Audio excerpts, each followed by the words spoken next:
cuando desarrollas disciplina, consistencia en tu actividad y te sigues preparando, sigues buscando caminos de hacer alguna cosa diferente, de aprender cosas nuevas, te va bien. El accountability, estimado Armando, es un estándar personal. Es quién eres tú, qué esperas de ti mismo. El dolor de la falta de accountability lo sienten casi todas las empresas. El líder da ejemplo, el líder inspira. El líder es el role model de su equipo de trabajo. Y los dueños de negocios, tú tienes que ser el que vende lo que tu empresa produce, no el que produce lo que tu empresa vende. Aclaremos algo, no es magia, no es suerte y no es un pinche milagro. Es la chinga de todos los días, de trabajar duro y con inteligencia. Bienvenido a tu podcast, Negocios Chingones. Vamos a invertirle a la empresa más importante que tenemos todos, la mente. Señores, ¿cómo estamos? Regresamos otra vez a otro episodio más de este podcast Negocios Chingones. Ay, miren nomás qué nombre, ¿verdad? De eso se trata todo esto. Pero bueno, que déjenme les comento a quién tenemos el día de hoy. Hoy tengo el honor de conversar, como decimos aquí, con un verdadero, que es un arquitecto del cambio empresarial. Mi estimado Pepe Villasís, bienvenido a este podcast. Pero antes de entrar con esto, déjenme les platico a todos quién es Pepe. Pepe es un coach de negocios, ejecutivo de coach también. Sí. O sea, es coach de coach, prácticamente, con más de 3,000 horas de entrenamiento, no nada más en México, sino en Iberoamérica, y una carrera muy sólida en empresas, en coachar a empresas muy, muy grandes, hay que decirlo así, como IBM, DHL, Novartis. Bueno, hoy me acabo de hablar también de Tracción. Pero yo creo que lo que hace grande y único a Pepe, no solo son, vamos a poner estas famosas credenciales que todo el mundo salimos a decir, sino yo creo que es su capacidad realmente que tiene de poner el dedo donde duele. Así es como funciona esto, y obviamente pues tratar de ayudar a todos los que están ahí. Bienvenido, mi estimado Pepe. Muchas gracias, Armando. Para mí es un gran placer y una gran oportunidad de estar cerca de tu audiencia para a platicar de cosas muy útiles y muy interesantes que uno va aprendiendo a través de los años. Fíjate que yo tengo 21 años en el mundo del coaching empresarial. ¿Cómo lo defino después de estos 21 años? Mi trabajo es, con grupos o con individuos, hacer una confrontación constructiva para que, siendo gente muy exitosa con la cual trabajamos en el mundo corporativo, en las empresas como las que mencionaste, todavía encuentren cosas que pueden mejorar y se motiven, como tú, por ejemplo, y como cualquier miembro de nuestros equipos, que siempre esté todos los días pensando en qué puedo mejorar, en qué puedo superarme. Entonces, desde la humildad, lograr que los clientes, tanto grupos como individuos, encuentren oportunidades de mejora, y con el acompañamiento del coach lo ejecuten cosas diferentes para instrumentar esa mejora, ese cambio organizacional y lograr mejores resultados. Entonces sí, como tú dices, un coach tiene que ganarse la confianza rápido, pero tiene que golpear en el dolor. ¿Para qué? Para que haya emoción para el cambio. En la comodidad no hay cambio, mi estimado Armando. Como dicen, no pain, no gain. No pain, no gain. Entonces, de buena onda es, si tienes un coach, disponte, es un acompañamiento no cómodo, que te hace encontrar oportunidades de mejora y que te ayuda a concretar eso en hábitos diarios que permitan cambiar los resultados. Entonces, eso es lo que hacemos. Definitivamente creo que este tiene que ser un gran episodio. Te voy a decir por qué. Porque mucha de la gente que nos está escuchando, nos está viendo, es gente que se dedica a los negocios, gente que está, pues gente con negocios ya muy maduros, pero también hay gente que apenas va arrancando, o hay gente incluso que también ahora le está batallando por diferentes cuestiones que, bueno, lo estamos platicando un poquito más adelante. ¿Cómo no? Pero antes de entrar de lleno a todo esto, me gustaría saber quién es Pepe. ¿Qué estudió Pepe? Sé que no siempre fuiste coach. Sí. Sé que trabajaste también en el extranjero. Exactamente. Platícanos un poquito de ti. Con mucho gusto, muchas gracias. Yo soy ecuatoriano, fíjate. Nací en Quito, Ecuador. Y a través de mi carrera, a través de las diferentes etapas estudiantiles, siempre tuve la ilusión de salir afuera, de irme a un país más grande. Y yo trabajaba en corporativos. Trabajé en IBM, en DHL, en Novartis. Y tuve la oportunidad de que me manden a Suiza 2 años, en donde se aprende mucho. Fue un proyecto internacional y era un programa de expatriados, llamaban ellos, que te mandaban, eran 2 años en cada continente. Entonces, después de Suiza, me mandaron aquí a Ciudad de México, en la planta de Novartis, que quedaba en Tlalpan y Churubusco. Okay. Entonces yo trabajaba ahí en finanzas y poco a poco fui evolucionando hacia una posición en la cual yo tenía que recibir a los visitantes internacionales porque hablaba inglés y tenía la facilidad, conocía el negocio. Y fíjate que el Novartis México llegó al top 10 de Novartis. Y entonces mucha gente de todos los países y continentes venían a ver qué están haciendo los mexicanos, cómo están logrando esto. Claro. Entonces mi trabajo era ser como el canciller, digamos, que recibía a todos estos visitantes y les mostraba cómo hacíamos la producción, cómo manejábamos el mercado, cómo hacíamos innovación, mejora continua. Y entonces eso fue aprendizaje para mí. Amplié mi visión financiera que la tenía yo hacia el mundo del marketing, del liderazgo.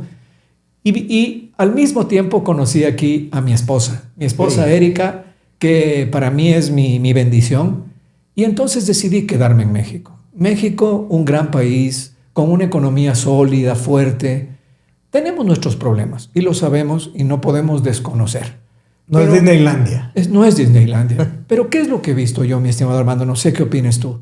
Cuando tú te enfocas, cuando desarrollas disciplina, consistencia en tu actividad y te sigues preparando, sigues buscando caminos de hacer alguna cosa diferente, de aprender cosas nuevas, te va bien, precisamente porque hay una gran economía que te respalda. Entonces me quedé aquí muy feliz y desde hace 21 años comencé con la firma Action Coach, este camino en el coaching a dueños de negocios y también a corporativos. Entonces, muy feliz, 21 años dejando una huella en grupos y en individuos. Y yo siempre digo, esta ha sido mi oportunidad para contribuir a un México mejor, ayudar a la forma de pensar de las personas con las cuales hemos trabajado, de manera que esa mejora, así lo digo, en su forma de pensar, en sus paradigmas, en sus creencias, derive en mejores acciones, ya sea en sus empresas, pero también en lo personal, que les lleven a tener mejores resultados. Entonces, ha sido mi contribución a México. Oye, Pepe, pero ¿cómo tomar ese tipo de decisiones? Vamos a ponerlo así. Sí.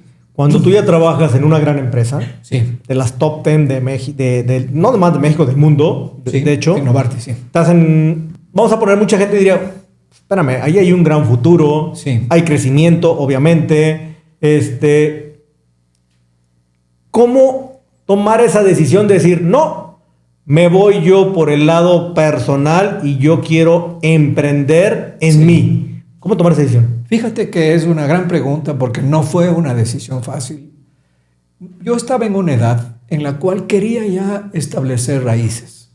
Yo conocía en los corporativos que había trabajado la realidad de muchos empresarios o de muchos directivos, gerentes, directores, que seguían viajando y se seguían moviendo y nunca echaban raíces en ningún lugar. Correcto. Entonces, cuando se termina su relación laboral, no son ni de aquí ni de allá, sus hijos no tienen de qué cultura agarrarse y las familias terminan muy dispersas en el mundo.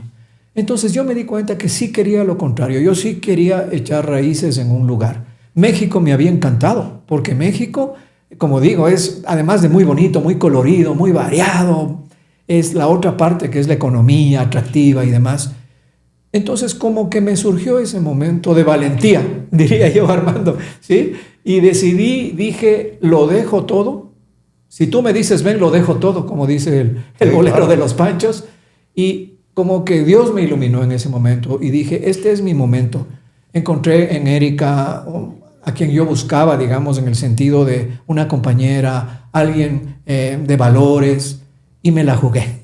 Y dije, si México te da esas oportunidades, yo voy a triunfar en México. Pero no quiero estar solo, quiero estar con Erika. Sí. Y por eso decidí quedar.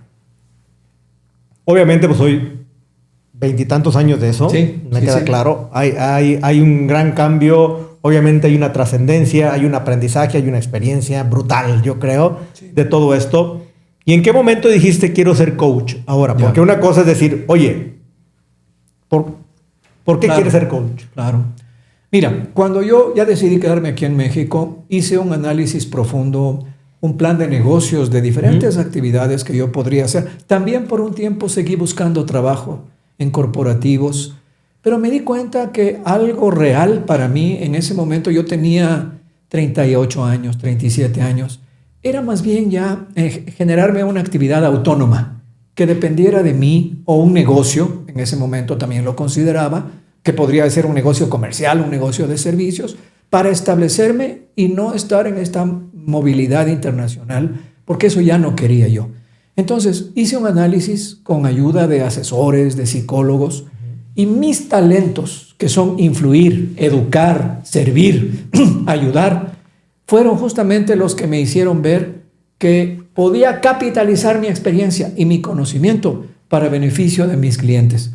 Y encontré diferentes caminos de asesoría y el coaching me gustó, porque es esta parte confrontativa de ir al fondo. No es nada más una asesoría fría, es apasionarte con tu cliente para lograr un cambio. Y gracias a Dios me ha ido muy bien. Obviamente cuando tomas esa decisión, pues no sabes qué depara el destino, ¿estamos de acuerdo? Traes un objetivo probablemente, quiero hacer esto. Y bueno, me imagino que dentro de todo ese gran aprendizaje, cuando lo vemos 20 y tantos años después, pues a lo mejor es más fácil platicarlo, decirlo. Claro. Pero ¿cuál fue el momento, el punto también? Porque creo que no toda persona que se lanza al mercado de manera independiente, pues no sale ganando luego. No, luego. ¿Cuál fue el momento más crítico ahí? Mira, ahí quiero aclarar que esta firma Action Coach sigue el modelo de franquicia. Entonces, involucra una inversión inicial que afortunadamente yo la pude hacer. Pero te acompañan, te guían, hasta te apoyan emocionalmente en esos momentos difíciles. Porque el empresario está solo, mi estimado Armando. Entonces, al ser parte de una franquicia, pude sostener mejor mi negocio, sostenerme yo emocionalmente en los momentos difíciles. Porque todo negocio tiene que lograr posicionamiento, tiene que conectarse con los segmentos de mercado adecuados, poquito a poquito ir llamando la atención y en un principio captando prospectos y luego, como ya nos pasa a ti y a mí, logrando que nos busquen a nosotros gracias a quienes somos en nuestros mercados. Entonces, yo diría yo tengo 21 años en esto, 22 años. Los primeros 5 años fue de mucho batallar. Es como cuando un avión despega cualquier negocio. Han visto el motor al máximo. Y gracias a Dios, y gracias a la consistencia, a la disciplina y al aprendizaje que te insisto, ya fui tomando ritmo después de los primeros 5 años y seguir adelante. Entonces, es el apoyo de mi franquicia Action Coach, es la convicción y es también mi esposa que me apoyó mucho. Correcto. Ahora, tú manejas una metodología. Sí. Que estuvimos platicando incluso antes de entrar aquí a esta plática, que obviamente es el tema de la accountability, ¿no? Muy bien. Este tipo de metodología, o bueno, se lo puedo llamar así, es algo que tú mismo desarrollaste. Ya. Porque obviamente le has puesto tu colorcito. Mucho corazón. Sí, exacto. Sí. Entonces, no sé si nos pudieras hablar un poquito de lo que es el accountability. Digo, hay mucha gente que quizás no conoce este término. Muy bien. Muy pocos creo que lo hemos escuchado, lo hemos visto, viene muy en inglés. Sí. ¿Cómo lo pudiéramos definir para todas las... Porque no nada más es para un tema empresarial, sino también para un tema personal, para todos los aspectos, ¿no? ¿Cómo nos lo pudieras definir tú? Hoy tengo esa bendita oportunidad de clarificar el tema de accountability para que la gente que nos escucha encuentre en el accountability un buen camino para su vida. Porque el accountability, estimado Armando, es un estándar personal. Es quién eres tú, qué esperas de ti mismo. Entonces, ¿cómo llegué al accountability? Un poquito como antecedente. En los primeros 15 años de coaching, como te digo, me iba muy bien. Yo sentía que se lograba un cambio, pero no una transformación. ¿Sí me explico? Un cambio de hábitos, un cambio de resultados. Pero luego de unos meses, nuestra cultura nos gana y volvíamos a las cosas anteriores. Entonces investigué. En esta etapa de mi carrera, que era hace 7, 8 años, ¿qué puedo yo agregar a mi portafolio para realmente lograr un cambio trascendente? Es decir, una transformación. Y ahí me encontré con accountability. Así como tú te encontraste con accountability, ¿cómo la vi yo? La vi como una oportunidad de realmente dejar un impacto permanente en mis clientes. Accountability, me fui y me certifiqué en Estados Unidos con una línea de accountability que se llama Linda Galindo Consulting. Es una señora que domina este tema en Estados Unidos y ella certifica gente. Y el accountability se convirtió en el pilar de mi coaching, porque es súper útil. El accountability, descrito en una sola frase para que nuestra audiencia la pueda ubicar, es una pasión personal por cumplir tus compromisos. Es estar muy consciente y recordar que en cada compromiso que tú haces, grande o pequeño, formal o informal, cada vez, por ejemplo, que tú permites que tu nombre esté en una minuta de trabajo, cada vez que alguien se cruza contigo y quedas en algo con esa persona, de por medio está tu palabra, tu nombre y tu reputación. Correcto. Entonces, el vivir con esa claridad de que cualquier compromiso te pone en juego a ti y a tu reputación, te vuelve mucho más juicioso en muchos aspectos de la vida, mi estimado. Sí, digo, te lo comenté hace rato. Para mí el término accountability llegó, te lo dije, no sé si tarde. Sí. Dicen que a veces los tiempos de Dios son tarde. perfectos. Exacto. Entonces llegó a mí prácticamente, yo creo que en el 2020, sí. Y llegó a través de un libro, que es el famoso libro del el Mago de Oz, de la accountability. No, sí. Y obviamente al leerlo, pues obviamente digo, ay, canijo, espérame, está interesante. Y no nada más, yo lo leía para un término de negocios, pero cuando te pones a ver, dices, oye, espérame, este es como una Biblia que deberíamos de tener todos, ¿no? Sí. Digo, en ese libro hablaba mucho de la famosa línea, ¿no? Estás arriba o estás abajo. El dejar de culpar, el mejor tú dedicarte a resolver. Y creo que es algo que quizás parte de nuestra cultura no nos ha ayudado a tener accountability. Tenemos una cultura muy enfocada hacia otras cosas, no hacia el tema de querer hacer o el de querer ayudar o el de que el cumplir tus objetivos, ¿no? Sí. Sino, pues creo que seríamos quizás un país completamente diferente. Totalmente diferente. Un país completamente diferente. Y yo primero este libro y tu libro, el de accountability, se los regalaría a todos los políticos en primera. Exacto. Creo que son los que les falta mucho accountability. Digo, perdón, pero a veces las cosas es como son, ¿no? Como son. Entonces, creo que en tu caso, tú lo tienes desde bastante tiempo, el tema de la accountability. ¿Cómo lo transmites hacia las personas, o en este caso, tú que estás más enfocado al tema de negocios, cómo lo transmites hacia aquel empresario, aquel emprendedor que dice, oye, pues yo estoy en el negocio, pero pues a veces somos demasiado cómodos, ¿no? Nos va bien y nos sentamos todos y nos ponemos ahora sí que a gusto, esperar a que todo caiga. Nadie tiene problemas cuando todo va bien. Exactamente. Oye, realmente y desgraciadamente todos reaccionamos del dolor. Cuando te va mal es cuando reaccionas. Exactamente. Sí, mira, el accountability nace de las personas. Como dije, es un estándar personal, es una pasión personal por cumplir tus compromisos. Entonces, vale la pena comprender la palabra accountability, ¿sí? Porque como tú mencionas, mi estimado Armando, es ajeno a nuestra cultura. No se vive accountability en nuestra cultura. Ni siquiera hay una palabra que traduzca enteramente la accountability. Y por eso es un gran desafío, pero al mismo tiempo es un gran diferenciador. Cuando tú comprendes el valor de la accountability y sabes cómo vivirla en lo individual, cómo con tu ejemplo transmitirla a tu equipo y a tu organización, entonces tienes grandes oportunidades profesionales, empresariales, en un mundo, como tú bien mencionas, lamentablemente nuestra cultura no fomenta el accountability. El ejemplo que recibimos de políticos, de artistas, de deportistas, es de poner excusas, justificaciones. El chip de víctima está muy presente en nuestra cultura y es inconsciente, porque son décadas y generaciones de vivir así. Entonces, cuando tú te despiertas y dices, mi palabra tiene valor, yo me apasiono por cumplir mis compromisos, comienzo a vivir una vida diferente, una satisfacción personal diferente y a generar un valor diferente en donde yo esté, a nivel de padre o madre de familia, a nivel de compañero de trabajo y a nivel de individuo que crece y se hace más fuerte para el futuro. Ahora, ya metiéndome un poquito al tema de lo que tú haces, que es el coaching. Perfecto. Obviamente, pues tú llegas a las empresas te llaman y tú tienes que llegar y obviamente pues llegas y ves diferentes tipos de negocios, pero pues me imagino que cuando llegas te puedes topar con 1000 cosas, ¿no? No sabes por qué estás y hay que hacer yo creo que el famoso diagnóstico para ver por dónde arrancar, ¿no? Sí. Dentro de lo que es la parte de tu experiencia, ¿por dónde realmente puedes empezar. Muy bien. Una, el ego. Es un factor El importante. ego o entras a los números. Mira, qué interesante pregunta. El approach que se hace a una empresa.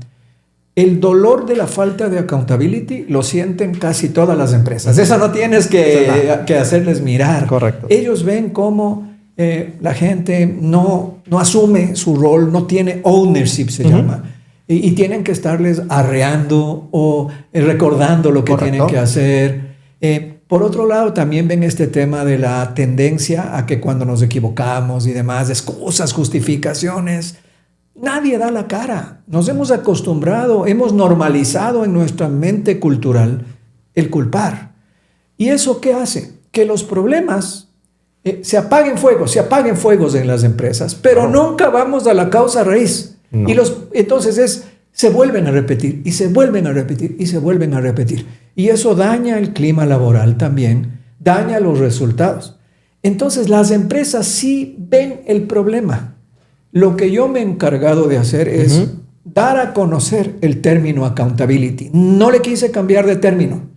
Y que las empresas poco a poco, a través de todo lo que hemos hecho de posicionamiento y demás, entiendan que eso es falta de accountability. Okay. Entonces, así hemos logrado conectar a las empresas con el concepto de accountability. Y sí, ¿qué es lo que diagnosticamos al llegar? Estos síntomas los tenemos definidos y preguntamos normalmente en qué nivel de problema está. Y dejamos también que las empresas nos cuenten un poco qué otros desafíos están enfrentando. Actualmente, por ejemplo, desafíos como alta rotación. Es un gran problema que tiene que ver mucho con haber permitido que crezca esta victimez general y también con malos liderazgos tiene mucho que ver. Y otra muy fuerte actualmente es el tema generacional. Ya ves que hay hasta 4 o 5 generaciones en la oficina o en la planta o en el lugar de trabajo. Entonces, también ahí hay roces, falta de claridad, cosas innecesariamente ríspidas. Sí. Que si el accountability, ¿para qué lo usamos? Para unificar una mentalidad, para crear una mentalidad que enorgullezca a la gente de la organización, desde lo individual hasta lo grupal, y que les permita, a través de los 3 pasos de accountability, ¿no? Y podemos profundizar en eso. Accountability, ¿qué significa en español? ¿Y de qué está compuesto? En primer lugar es compromiso. Es decir, si tú tomas un compromiso, es un compromiso de verdad.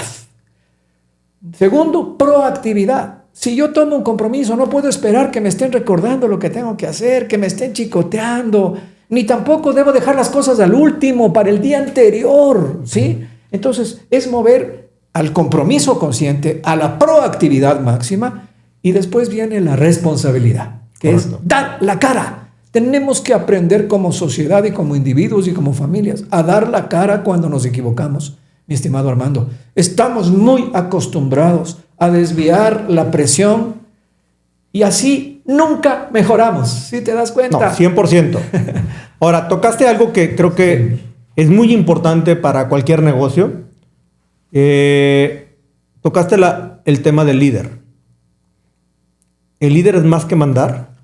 Claro. El líder da ejemplo, el líder inspira, el líder es el role model de su equipo de trabajo. Entonces, cuando tú quieres sembrar accountability, tienes que comenzar por los líderes.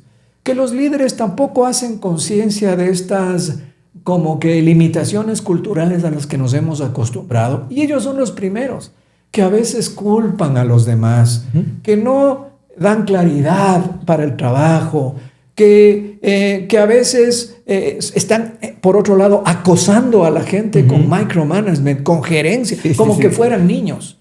Entonces, el modelo de accountability lo que te pide es 3 cosas. Ir construyendo la mentalidad de accountability permanentemente. Esto porque nuestra gente sale de la oficina o sale de la planta, Armando, y se encuentra ¿con qué? Con las noticias en las cuales solo hay falta de accountability, gente que culpa, gente que... Los domingos vemos la tele y están los entrenadores de los equipos de fútbol culpando al árbitro de todo. Llegamos a la casa, la señorita Laura, la doctora Polo y Rocío Sánchez Azuara. Muy respetable. Pero si alguna vez lo has visto, Armando, la gente ahí va a culparse. Entonces, hasta nos entretiene. Sí.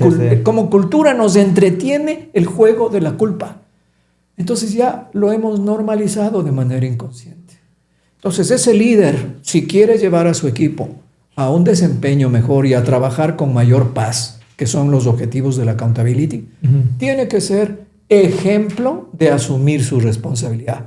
Ejemplo de decir, me equivoqué cuando se equivocó. Y no esta parte a la que nos hemos acostumbrado, que es hacernos buenísimos en encontrar justificaciones, excusas y pretextos.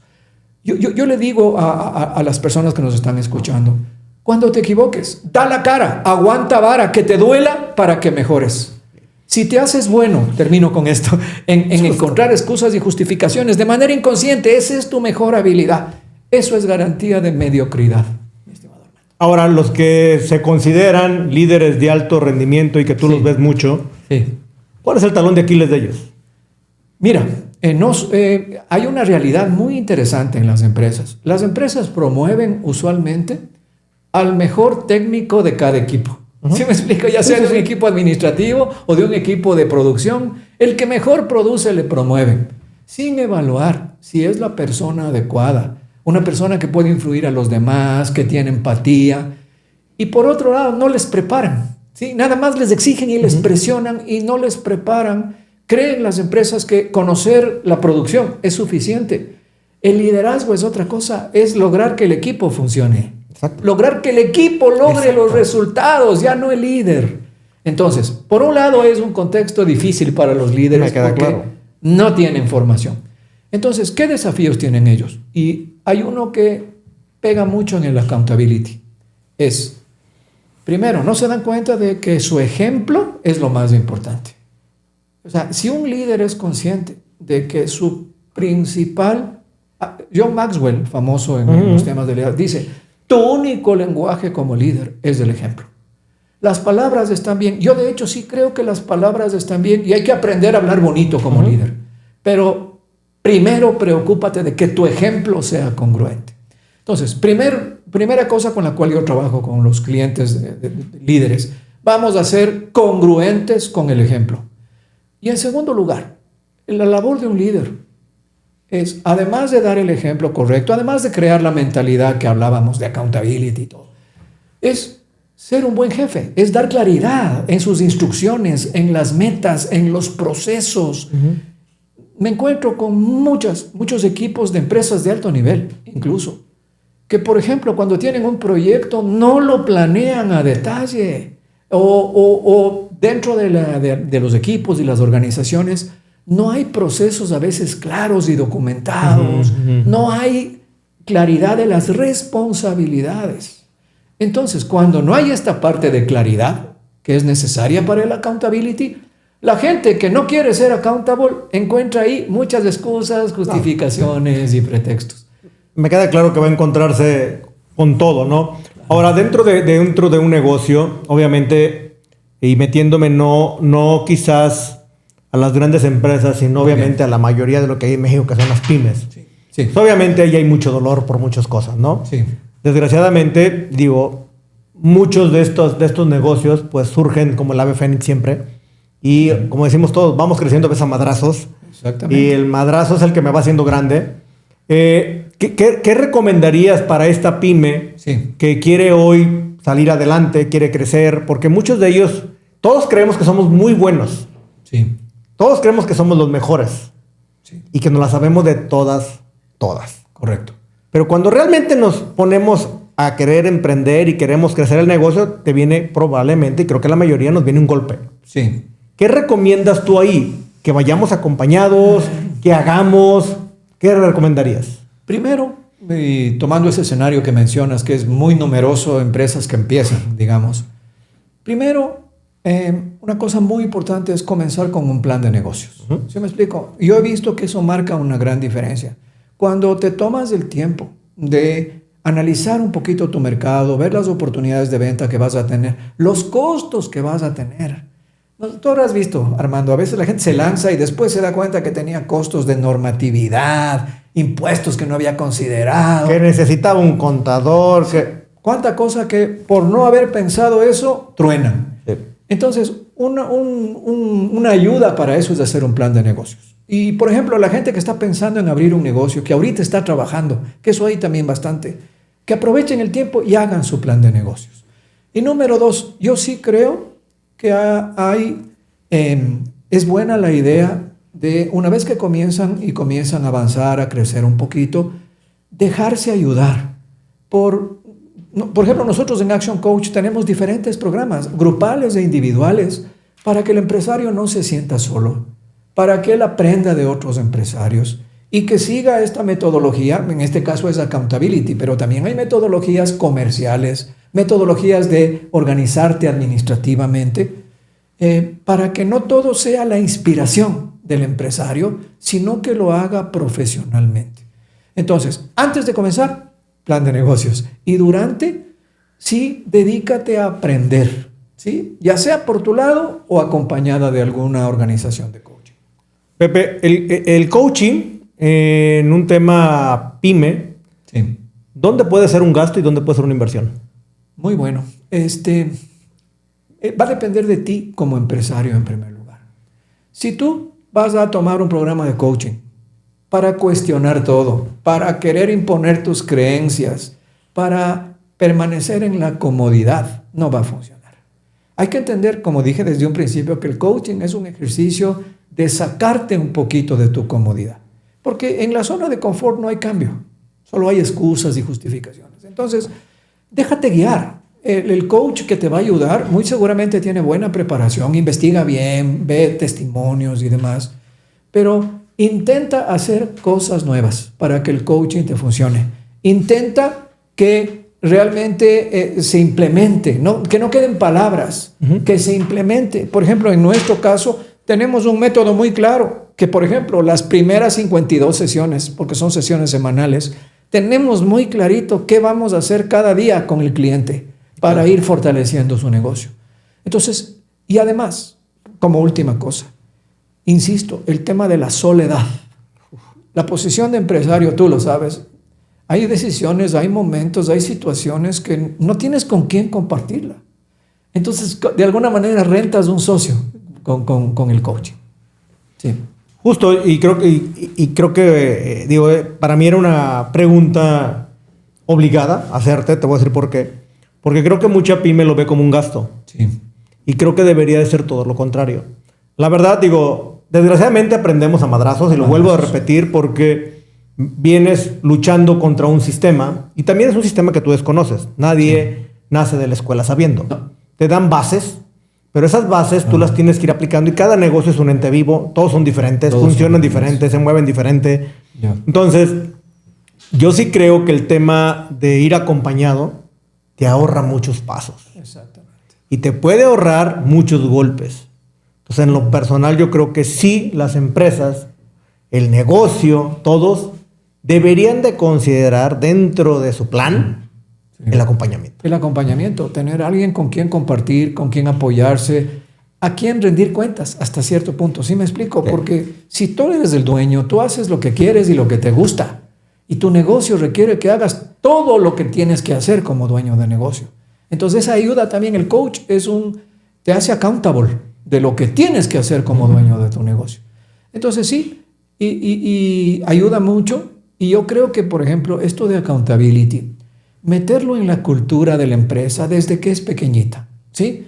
Aquí somos accountables, somos comprometidos, somos proactivos y somos responsables. Buscamos vivir arriba del punto de poder de la línea que dice, ¿no?, el mago de Oz. ¿Qué es vivir arriba de la línea? Es ser dueño de tu destino, ser responsable de tus actos y hacerte responsable de tus resultados. Entonces, cuando vives así, cuando tienes esa definición desde que eres empresa pequeña y todo el equipo, aunque sea de 4, 5, 10 personas, lo comparte y lo valora, y tú como dueño eres congruente, camina mejor. La gente rota menos también. ¿Cuándo un negocio empieza a transformarse a empresa? Qué buena pregunta. Mira, en nuestro proceso de desarrollo, en el coaching a dueños de negocios, hay una etapa en la cual el dueño ya tiene que despegarse un poquito del negocio. Tiene que lograr, nosotros decimos, una empresa comercial rentable que funcione sin ti. Es correcto. No quiere decir que no le dediques algo de tiempo también, pero mesurado, en reuniones de estrategia. Pero la operatividad diaria, las decisiones rutinarias, mi estimado Armando, tienen que quedar en manos de tu equipo o de tus sistemas o procesos. Entonces, el día en que el dueño pueda decir, hay alguna medición que alguna vez en algún libro la leí, el día que tú puedas irte un mes de vacaciones, entonces tendrás una empresa. Pasó de ser un negocio que depende de ti a ser una empresa. Y sí se puede lograr paso a paso, desarrollando estructura, entrenando a la gente, tratándoles bien, pagándoles bien, hermano. Eso es un gran tema. Eso es un gran tema, ¿no? De los empresarios, tú lo sabes. Tratan de pagar a veces lo menos posible. Fíjate, a mí me pasa mucho y mucha gente, bueno, sí, de los conocidos me preguntan que cómo le hago a veces para tener buenos líderes, ¿no? Sí. Porque duran mucho tiempo conmigo. Muy bien. ¿No? Entonces yo digo, pues bueno, me gustaría tener la varita mágica para saberlo, pero creo que es un conjunto de cosas. El conjunto de cosas sí tiene que ver que esté motivada la persona, que también sepa hacia dónde va. Bien. ¿Sí? Porque bien. Si no sabe hacia dónde va, pues obviamente la gente se va a estancar y la gente va a buscar mejores opciones. Definitivamente, y va a pasar. Y creo que también hay que acompañarlo de un buen salario. La gente tiene que percibir lo que le corresponde, claro, no por lo que lo tases. Claro. Creo que eso sí es muy importante. ¿Y cómo definirías tú esa parte de liderazgos versus sueldos? ¿La mayoría va acompañado o no va acompañado? La parte salarial, la parte del ingreso es importante. ¿Sí? Se dice que es el primer motivador estar bien pagado, sentirte bien pagado. Claro. Pero todo lo que está alrededor de eso es lo que determina que estés tranquilo y que no busques otras oportunidades. El buen trato, el espíritu de colaboración, como bien dices, el tener claro a dónde vamos, metas, objetivos, el tener una definición cultural interna. Para eso sirve la accountability. ¿Sí me explico? Uh-huh. Aquí no somos perfectos, pero somos accountables. Sí. Eso ayuda. También la gente aprecia mucho el que se le entrene, el que tengan capacitación, que sientan que están aprendiendo. Entonces, son factores que más allá de la parte salarial. Ahora, ¿qué he visto yo? En la parte de ingresos de las personas, es una buena idea evaluar con objetividad. Si puede ser una parte fija y una parte por logro, por resultados. ¿Sí me explico? Eso requiere un trabajo porque requiere medir qué hace cada persona, tener KPIs, tener objetivos. Pero cuando tú sientes que si la empresa gana, tú ganas, entonces estás más motivado también. Correcto. Requiere trabajo administrativo, pero es una buena idea que puede funcionar. La máxima que se escucha afuera sí. Dice, no sé qué tan a favor estés de esto, pero me gustaría conocer tu opinión de esto, donde dice, contrata lento, despide rápido. Entiendo el sentido de eso, que contrates bien, que contrates profesionalmente, que no sea nada más alguien que te recomendaron o alguien que apareció y te impresionó en su primera conversación. Ten algún esquema de reclutamiento, como nosotros tenemos en Action Coach. Y lo que dice es, si no te da la persona, si ves que no tiene la actitud o la aptitud necesaria, de una vez déjale ir. Tiene algún sentido, porque a veces, ¿qué es lo que veo yo en las empresas y que castiga el accountability?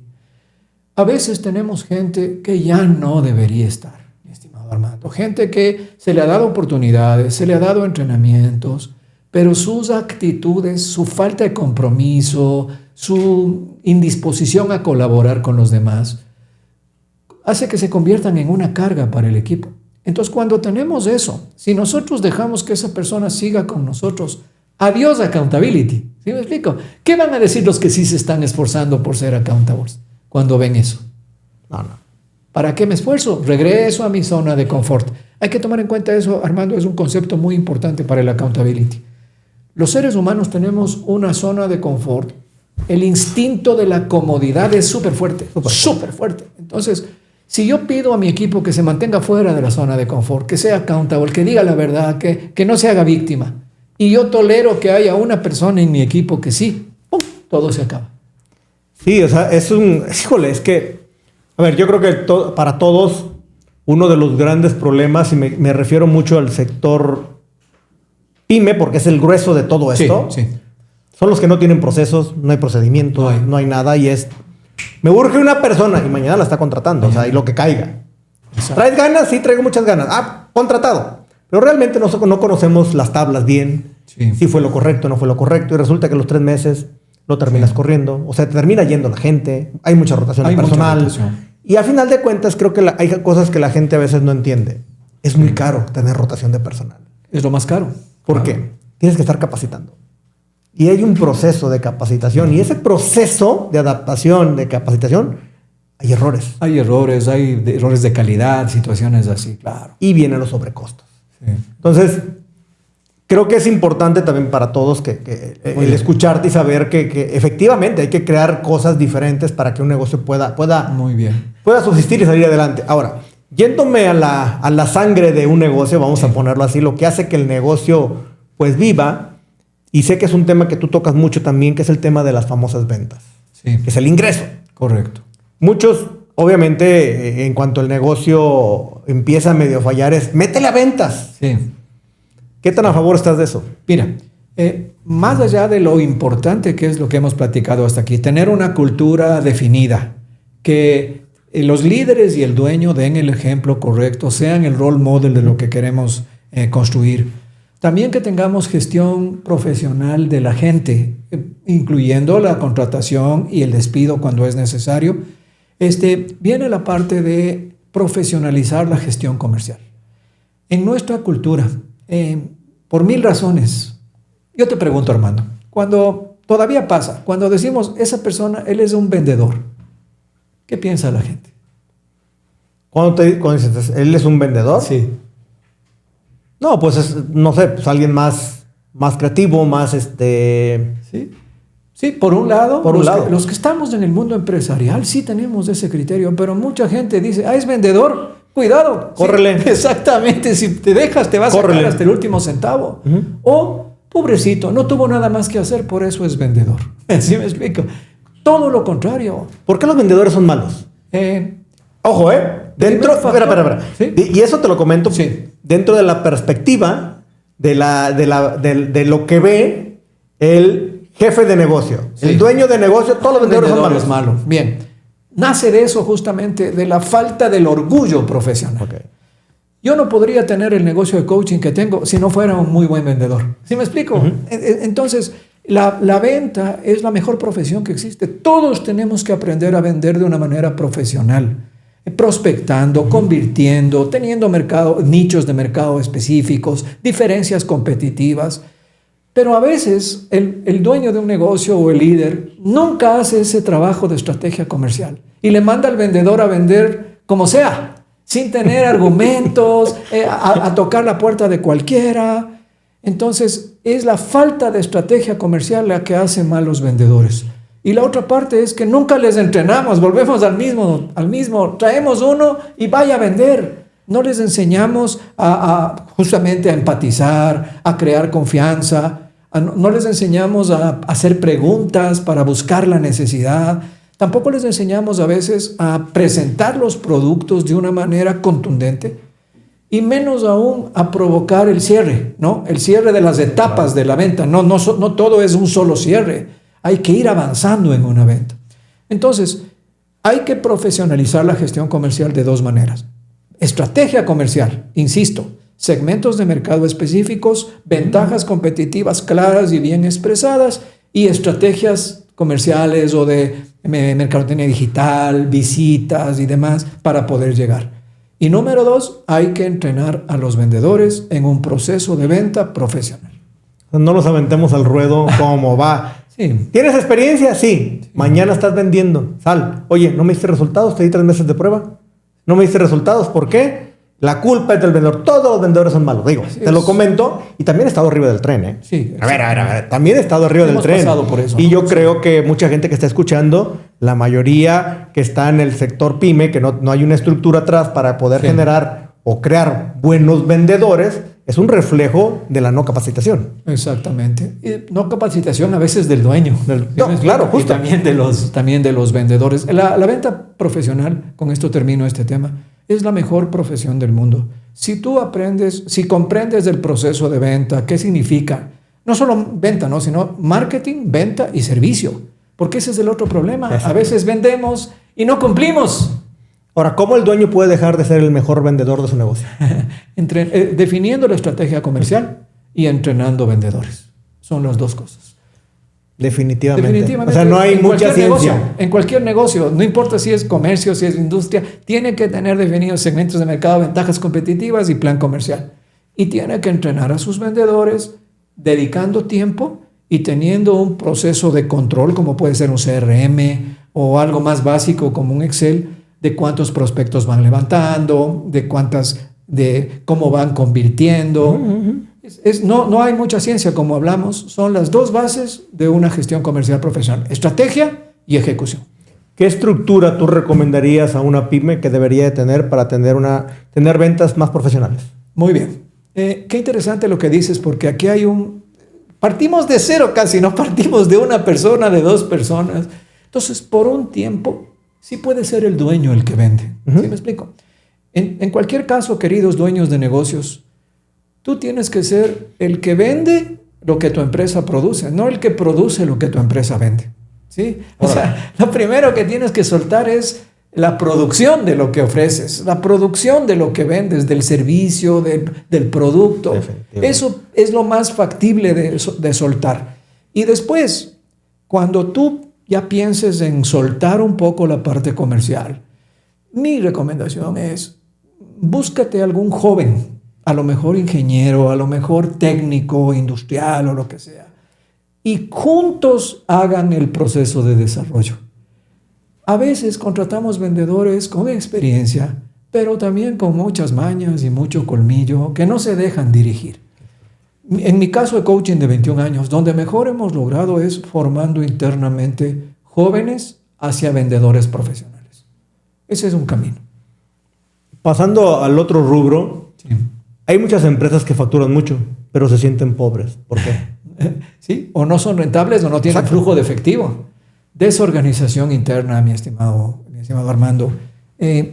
No tienen control de su flujo de efectivo, de su cobranza está a veces muy desorganizada, muy ineficiente.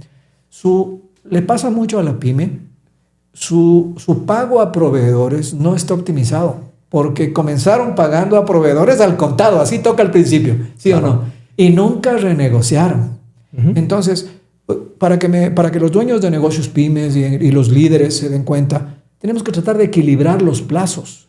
Si yo estoy cobrando en promedio a 45 días, debo tratar de tener proveedores que paguemos a 45 días o un poquito más, porque si no, siempre voy a tener que estar poniendo dinero y voy a estar siempre agobiado. Por otro lado, los costos. Definitivo. Por ejemplo, hay muchas empresas que ejecutan proyectos de construcción, de tecnología, de industria. Sí. Y entonces no se planeó bien, no se costea bien, terminamos metiendo muchas más horas de las que habíamos planeado y la rentabilidad del proyecto se va para abajo. Entonces, yo leía esto estos días y me gustó mucho. Hay una tendencia actual de tener negocios más pequeños pero más rentables. Es correcto. ¿Tú qué opinas con tu experiencia? Depende qué busque la persona.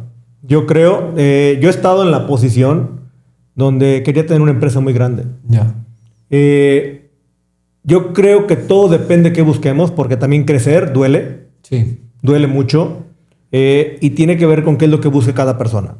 El crecimiento conlleva tiempo y siempre, ante cualquier crecimiento, hay un daño colateral que vas a tener que ejecutar. Algo renuncias. Algo renuncias Claro. para meterle tu tiempo a lo que quieres crecer. Claro. Entonces, hoy, si me preguntas de manera, hoy, ¿qué En quiero? este momento, sí. Yo busco una empresa rentable. Te voy a decir por qué.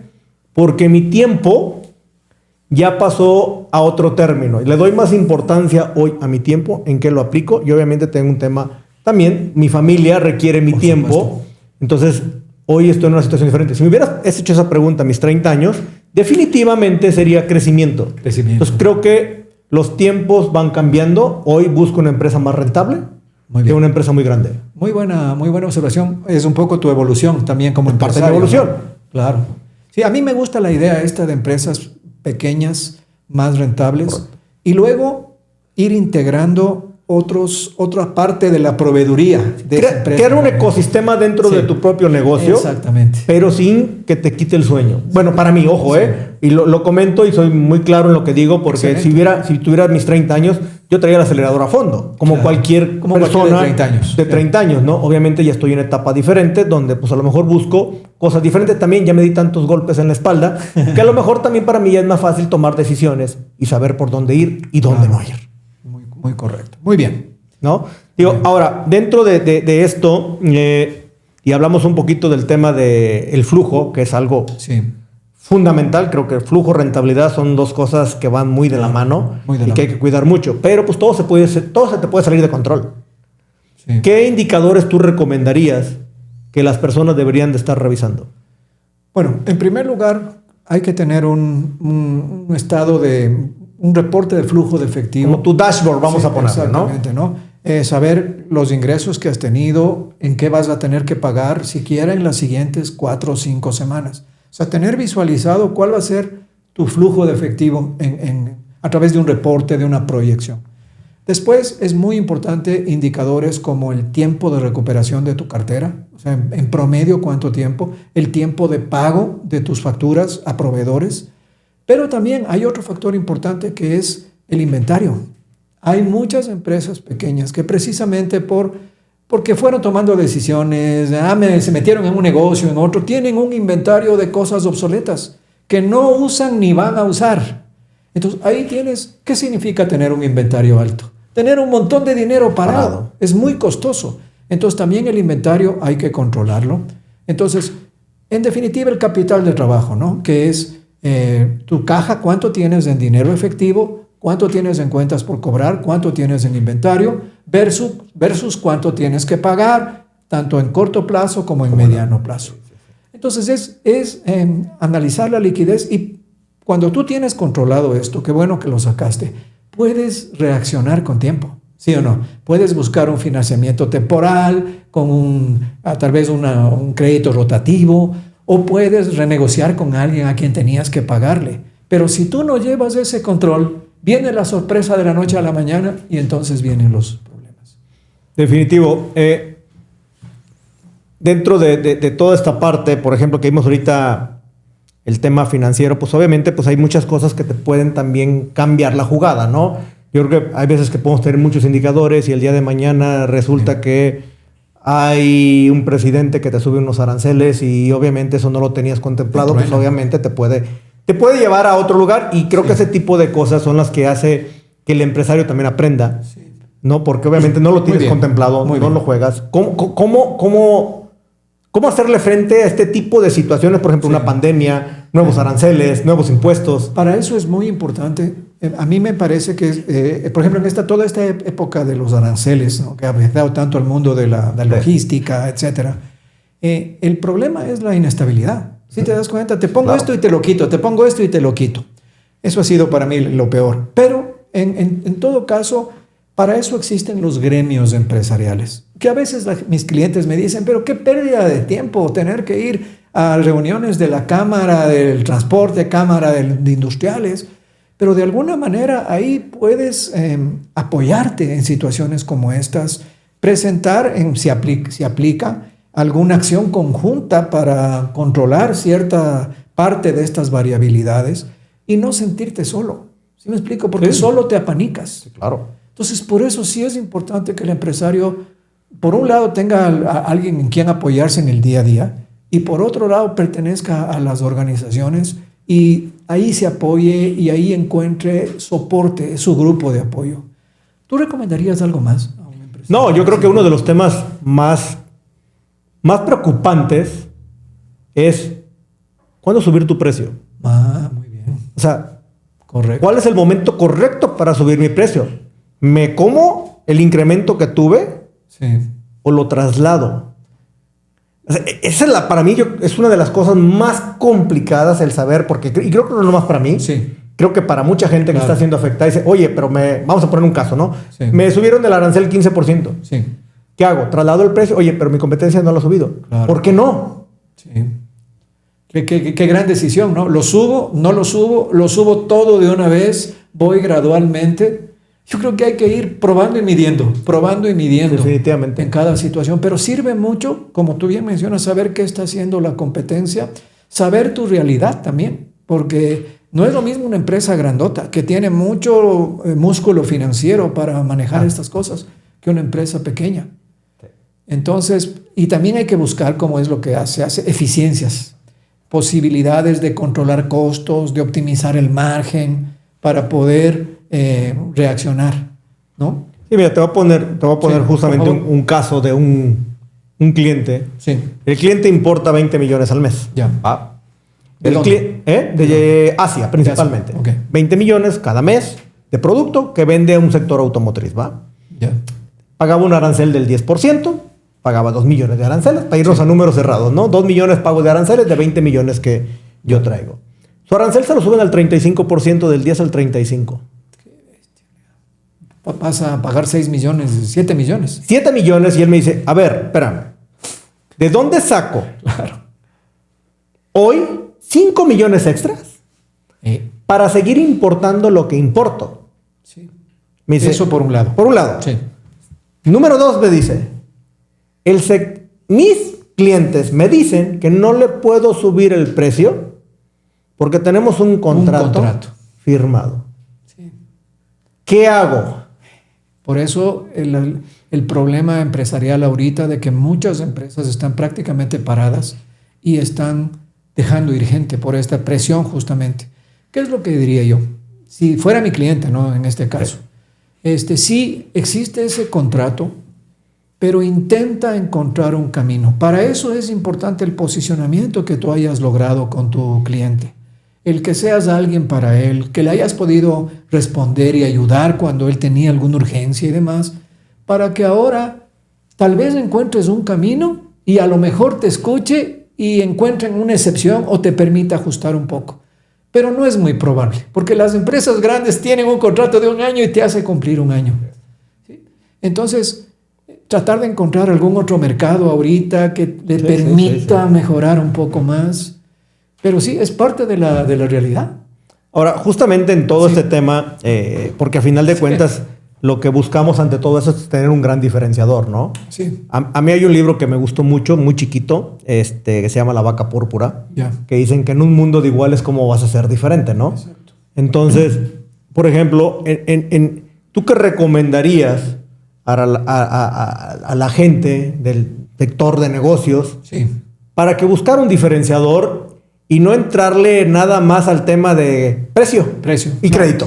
Sí, que son los dos básicos, ¿no? Sí, precio y crédito. Soy el más barato y te doy más crédito, y eso es mortal, porque como dice la frase, ¿no? El que vive por precio, muere por precio. Entonces, a mis queridos amigos de las empresas pequeñas especialmente, sí tienen que tener, y normalmente tienen, una flexibilidad particular, una versatilidad para responder rápido cuando los otros proveedores grandes no pueden responder, para despachar pocas unidades cuando el otro proveedor grande no puede despachar. Pero eso también tiene un límite, Armando, porque si tú sigues creciendo y quieres mantener esa flexibilidad exagerada, es suicida para ti. Tienes que ir entonces incorporando tecnología, incorporando un nivel de servicio al cliente, una puntualidad de entregas, que aquí nos falla también por la accountability, que haga que el cliente vea en ti algo más que no sea solo el precio. Pero tienes que comunicarlo, ese es el detalle. Correcto. Hay muchas empresas que sí tienen diferenciación, pero que no la comunican. Entonces, la diferenciación es a veces el propio producto, que puede ser mejor cada vez, pero también tecnología alrededor de eso, cierto nivel de empaque especial que yo puedo hacer para mi cliente en algunos casos, el servicio postventa. Por ejemplo, esa es una buena estrategia que yo uso con mis clientes. Diferénciate ofreciendo un primer nivel de servicio postventa incluido en tu precio. Porque además así estás metido en el negocio de tu cliente y vas viendo otras necesidades, etcétera, etcétera. Entonces esa puede ser una diferenciación. El precio no puede ser la única, es parte de tu competitividad. Sí. Pero necesitas, la diferencia es el servicio. Y el servicio lo da la gente. ¿Y qué gente? La gente accountable. Entonces es toda una cadenita. toda una cadenita. Ahora, en este mundo de los negocios, Sí. en Latinoamérica, México en particular, el negocio familiar es muy común. Sí. ¿Estamos de acuerdo? Sí, sí. Aquí es algo del día a día. Claro, la gran mayoría de las empresas son familiares. Sí. ¿Cuál es el error más común que tiene una empresa familiar, un negocio familiar? Muy interesante, ¿no? Tienen desafíos, tienen ciertas bendiciones particulares, por un lado. Sí, porque mezcla familia y negocio. Sí. Por el lado de que sea la familia, normalmente, no siempre, involucra que va a haber un poco más de buena intención, de honestidad en la gestión, que no siempre se ve. No siempre. Que se supone que entre familia hay ciertos valores compartidos. Entonces, esas son teóricamente ventajas de las empresas familiares. Pero la raíz de los problemas está en que mezclamos efectividad con afectividad. O sea, para mí, cuando yo tengo la oportunidad de coachar una empresa familiar, de los primeros posicionamientos que yo hago y desafíos que pongo a la organización es: vamos a operar aquí como que no fuéramos familia, ¿sí? Porque cuando metes el lado familiar, las consideraciones familiares, por ejemplo, ¿qué se ve mucho? Que los hijos vienen a la hora que quieren y se van a la hora que quieren. Tienen responsabilidades un poco difusas. Entonces, si vamos a participar en la empresa, vamos a hacerlo con formalidad, aunque sea con un horario diferente. ¿Sí me explico? Pero formal. No es cuando quieras, porque eso mete desorden y el resto del equipo se agarra de eso y no cumple con su trabajo. Entonces, es diferenciar los roles de familia con el rol de ejecutivo. Entender que no es obligación para todos los hijos participar en la empresa. Eso también es un problema, que a veces el dueño quiere que todos los hijos participen, ¿no? ¿Bajo qué condiciones tú dejarías que trabajaran en la empresa? Pues, si fuéramos rudos y... No, es un negocio, a ver. Les da de comer a todos. El mismo proceso de reclutamiento que incorpora ejecutivos de afuera. Es que cumplan al menos lo básico de esos. Y la otra, ¿bajo qué condiciones? Que sean el ejemplo para los demás en cumplimiento, ¿sí? Que tengan compromiso formal, no compromiso informal. No que vayan de centro estorbáis, como decimos, a trabajar en la empresa, sino que tengan una responsabilidad, aunque sea de medio tiempo, pero clara. Con eso sí se puede. Sí se puede que funcione bien. Ahora hay que tomar en cuenta una cosa, nada más termino con esto. Como miembro de una familia empresaria, tú tienes otros roles, ¿no? Puedes ser parte de un consejo. Exacto. Simplemente puedes ser parte de la familia si no quieres meterte en el negocio. Y eso el empresario que no lo vea como que su hijo le está fallando o como que no le interesa. Cada cual tiene su camino y según se van haciendo adultos, la mejor fórmula es que se queden en la empresa los que quieran estar. Y como último punto, si ningún hijo quiere estar en la empresa, no es el único camino de trascendencia. También se puede en algún momento venderla, que es donde se hace rico el empresario cuando vende su empresa, o conseguir otros socios. He visto más de un caso que termina la empresa con los empleados como dueños. Está muy bien. Entonces, a mis queridos dueños de negocio, entiendo la ilusión de que sus hijos se queden con su negocio, pero no fuercen eso. Cuando forzamos eso, las cosas no salen bien. ¿Cuándo saber que el hijo es el sucesor del negocio? Ahí ayuda un coach, ¿sí me explico? Para observar objetivamente las cosas. ¿Qué diría yo? Así como 3 puntos claves. Que esté dando el ejemplo correcto de manera consistente, que ya conozca el negocio y esté obteniendo resultados, ¿sí? Y el tercer elemento es que el papá se retire.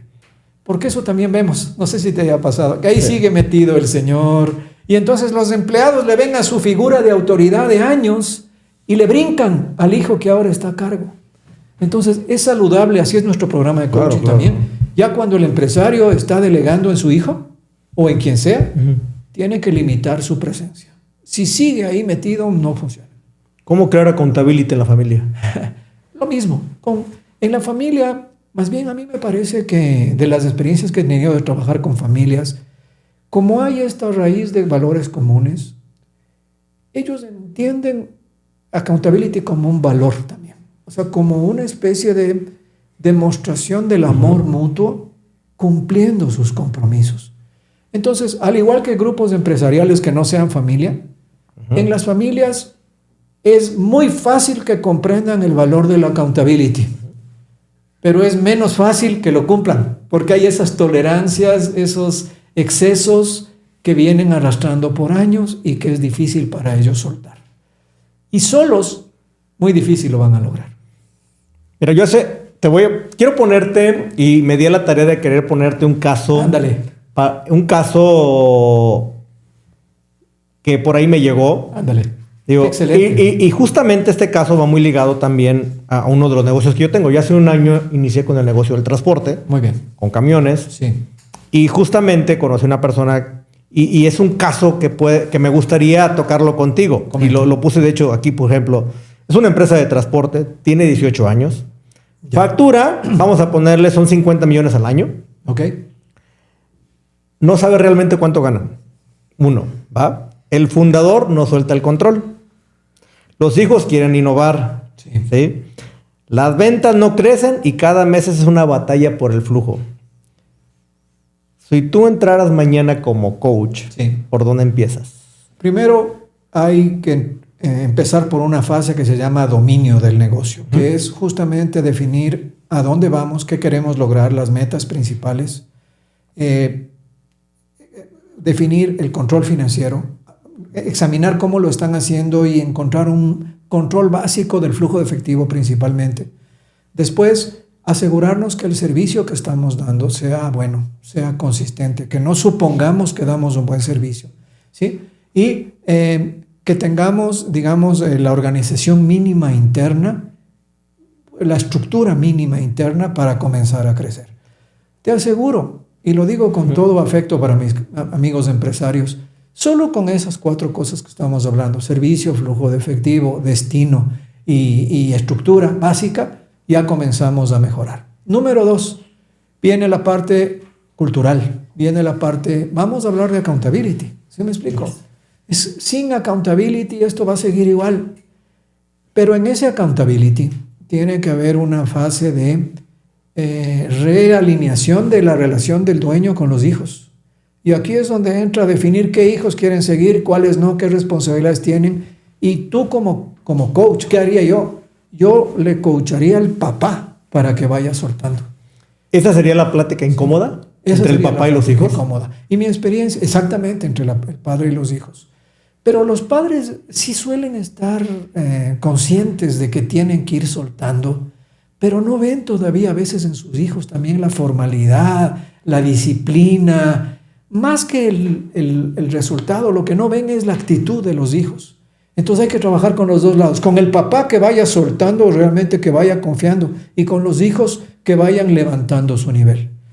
Y ahí viene la otra parte que hemos hablado, trabajar la parte comercial, que te aseguro, te puedo apostar, que no la tienen profesionalizada. Después, ya como últimos pasos, viene ya armar todo el tema de procesos. Al principio se puede hacer con checklists y después ya un poco más con procesos. Y como último paso es ya formalizar esto de que el papá ya no esté ahí. ¿Sí me explico? Institucionalizar la organización, entendiendo de qué se hacen cargo los hijos, porque eso también pasa. Hay hijos de ahí, pero no está clara su responsabilidad. Entonces no es tan difícil, ¿no? Es con dominio básico, es un tema de organizar la relación entre ellos y definir la cultura, y es un tema de organizar la salida de los papás. Fácil de decir, difícil de hacer. No, me queda claro. Aquí todo se puede escuchar quizás muy fácil, pero hay un proceso que hay que estar haciendo. Ahora, tocaste un tema que también no lo había tocado en toda esta plática, y es el tema de los procesos. Sí. ¿Qué tan importante es tener procesos? Actualmente, de hecho, a partir de la pandemia se empezó a escuchar mucho el tema de las famosas startups, sí, donde pues no dicen, oye, el proceso hay que brincártelo a veces porque hay que crecer 10x, sí, y buscan meter el acelerador, pero así a 300 kilómetros por hora. ¿Hasta dónde es viable realmente empezar a crear procesos, ¿sí? Un sistema, vamos a ponerlo así, dentro de una organización, para poder tener mayores controles y mayor crecimiento? Cuando no hay procesos, y lo comentábamos aquí antes un rato, el tema del checklist para la preparación. Justo. Exactamente. Sí. Entonces, ¿descansamos en qué? En que la gente se acuerde de las cosas, en que tenga ganas de trabajar bien, en que venga inspirada y en que entre todos quieran colaborar. Entonces, cuando no hay procesos, dependemos mucho de las personas. Siempre vamos a depender de las personas, por eso es tan importante tratarles bien y lo que hemos hablado. Pero si no hay procesos, todavía más dependemos de las personas y entonces salen divas dentro de las organizaciones. Y desde el punto de vista de la accountability, imagínate, yo te pongo este mismo escenario, ¿no? Imagínate que en un equipo de trabajo no hay procesos definidos y hay una persona, un miembro del equipo, que no hace su trabajo. ¿Con qué pretexto me puede salir? Que no haga su trabajo, no, hombre, le va a echar culpas a mil cosas. Y si no hay un proceso, ¿qué puede decir? Es muy fácil. Yo creí que era de esta manera. No me habían dicho. No me habían dicho. Antes lo hacíamos así. Lo hacía la otra persona. Exacto. Porque ahora yo. O sea, ¿sí? Exactamente. Entonces, esta es la reflexión que yo quiero hacer.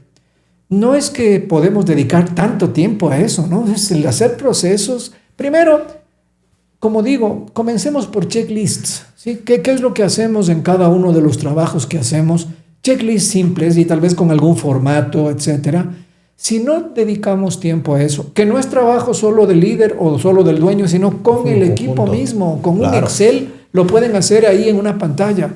Si no hacemos eso, el trabajo es mucho más difícil. Estamos dependiendo de la voluntad de la gente.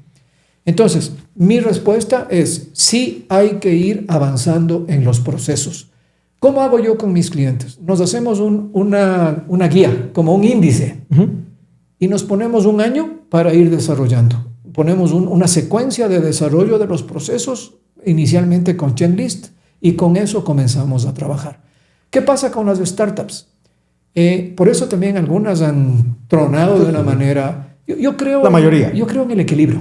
Yo creo en que si tienes esa energía, si encontraste un nicho muy amigable y estás pudiendo crecer, crece. Pero aunque sea, contrata a alguien que te desarrolle los procesos básicos. No todo es entusiasmo, no todo es energía. Sin procesos se complica la accountability. Sin procesos, la gente que no quiere ser accountable tiene las de ganar. Qué interesante, ¿eh? Escuchen todos porque creo que esta plática que estamos teniendo creo que nos dimos un paseo prácticamente por problemáticas que se pueden tener en diferentes tipos de negocios. Y creo que dentro del mundo de los negocios, en todo aquel que tiene un negocio, pues llega un momento donde pues todos, como siempre decimos, esto es una rueda de la fortuna. Sí. ¿Sí? Hay cosas controlables, hay cosas que no, y hay cosas que también descuidas. ¿Va? Hay de todo. ¿Qué crees tú que sea uno de los principales problemas en los negocios? ¿El mercado o el ego? El ego de creer que lo sabes todo. El ego, el autoengaño que se genera de que porque te ha ido bien por un tiempo, improvisando a veces, trabajando nada más así como hablamos de inspiración, te va a seguir yendo bien. Hay que recordar lo siguiente, el mercado va cambiando. Por ejemplo, anteriormente se hablaba mucho de esto. Hay muchas empresas queretanas que ya no están, ¿no? Muy tradicionales que ya no están porque no supieron adaptarse a la nueva nivel de competencia del mercado. Entonces, tienes que seguir adaptándote. No puedes vivir únicamente de tu historia y de tu ego. El problema es que nadie nos enseña a ser dueños de negocios. No. ¿Sí me explico? Entonces, por eso... Como tú bien dices, el ego que sirva como un pedacito de motor, de inspiración, de energía, pero tenemos que actuar profesionalmente. El ser dueño de negocio es una actividad profesional que sigue los temas que hemos visto aquí. Pero sí, solo es más difícil. Solo no sabes cómo. Entonces, sí te ayuda alguien que te acompañe. Pero, mira, esta plática creo que ha iluminado como temas importantes. Han de estar agobiados los que están escuchando. ¿Cuántas cosas tenemos que hacer paso a paso? Pino a pino se llega a donde se tiene que llegar. Y nunca será perfecto. No, jamás, yo creo. Nunca sabremos todo. Sí. Siempre va a haber mil cosas. Un negocio es un ente vivo prácticamente y se puede mover por donde tú quieras. Correcto. O sea, no importa por dónde. Tenemos que tener quizás la habilidad para poder afrontar muchas cosas. Y como última pregunta que también se me había pasado y creo que es importante por ahí. Dicen, y no nomás dicen, lo he vivido en carne propia, que uno de los principales problemas de un negocio es la falta de toma de decisiones o toma de decisiones oportunas. ¿Qué tan cierto es? Tomar decisiones es cosa seria porque involucra consecuencias. ¿Sí me explico? Cuando tú tomas decisiones, asumes una responsabilidad y hay unas consecuencias.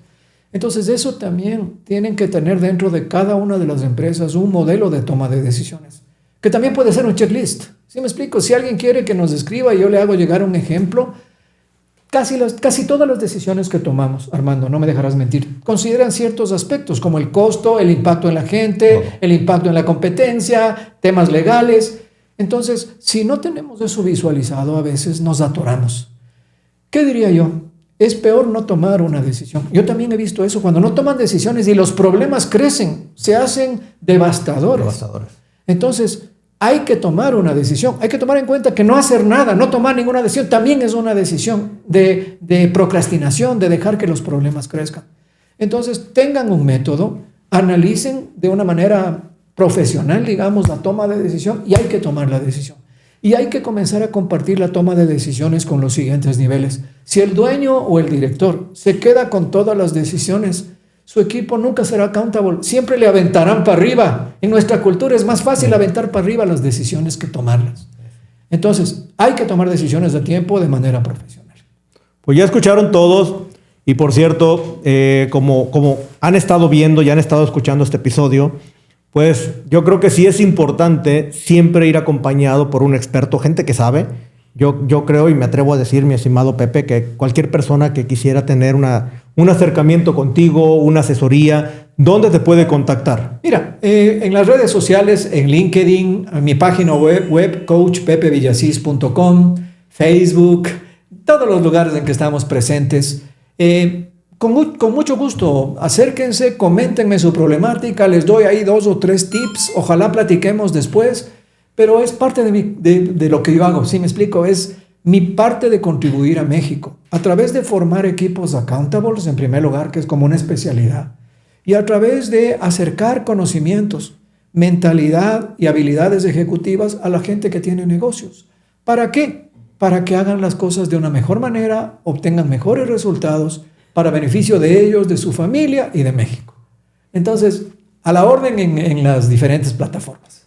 Pues ya escucharon todos, de cualquier manera lo vamos a estar por ahí etiquetando en el episodio, en Perfecto. Los pequeños videos que estemos subiendo, para que la gente también, pues ustedes puedan acercarse y puedan preguntarle aquí a mi buen Pepe si lo quieren también por ahí contratar para que los acompañe dentro de sus negocios. Perfecto. Pues creo que sería excelente para todos, porque créanmelo, este mundo es muy solitario. Sí.